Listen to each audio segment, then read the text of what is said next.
దుఃఖేష్వనుద్విగ్నమనా సుఖేషు విగతస్పృహః వీతరాగభయక్రోధః స్థితధీర్మునిరుచ్యతే.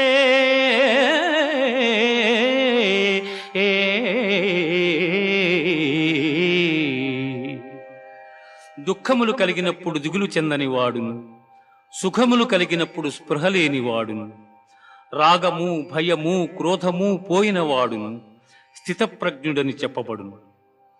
ధ్యాయతో విషయాన్ పుంసః సంగస్తేషూపజాయతే సంగాత్ సంజాయతే కామః కామాత్ క్రోధోభిజాయతే క్రోధాత్ భవతి